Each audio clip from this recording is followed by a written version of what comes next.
اب نفس ہے کہ وہ چونکہ مزوں کا عادی ہے تو عورتوں کو، مرد کے لیے عورتوں کو دیکھنے میں لذت پیدا کر دی، اور مردوں کے لیے، عورتوں کے لیے مردوں کو دیکھنے میں ایک لذت پیدا کر دی۔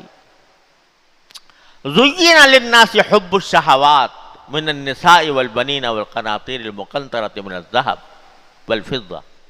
قرآن کریم خود کہہ رہا ہے کہ ہم نے مزین کر دیا ہے۔ ہم نے کیا، یعنی شیطان نے مزین کر دیا ہے کہ وہ خواہشات کی محبت، عورتوں کو دیکھنے کی محبت دل میں پیدا کر دی ہے۔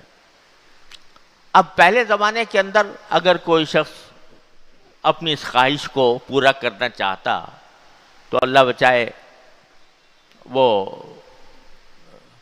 اللہ تعالیٰ محفوظ رکھے، وہ اس کے لیے کچھ اس کو خود مشقت کرنی پڑتی تھی۔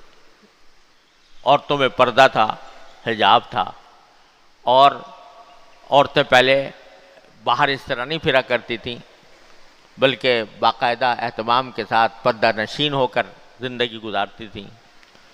اب سڑکوں پر، بازاروں میں کھلے عام، سر کھلا ہوا، بال کھلے ہوئے، جسم کھلا ہوا پھر رہے ہیں۔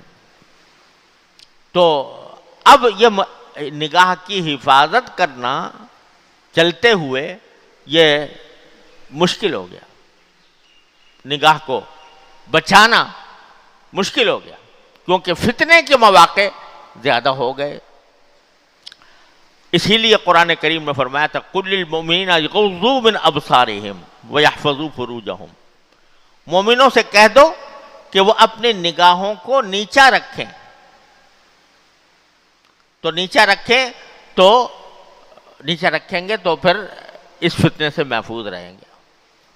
ہمارے حضرت حکیم الامت مولانا تھانوی رحمۃ اللہ نے فرمایا کہ شیطان جو ہے، اس نے جب اس کو دنیا سے، وہاں سے جنت سے نکالا جا رہا تھا تو اس نے کہا تھا کہ میں ان انسانوں کے اوپر حملہ آور ہوں گا، دائیں سے آؤں گا، بائیں سے آؤں گا، اور آگے سے آؤں گا اور پیچھے سے آؤں گا۔ 4 سمتیں اس نے بیان کی۔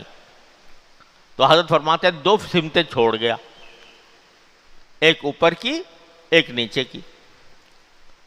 تو اگر آدمی شیطان کے حملوں سے بچنے کے لیے 2 ہی راستے ہیں، یا تو اوپر دیکھے یا نیچے دیکھے۔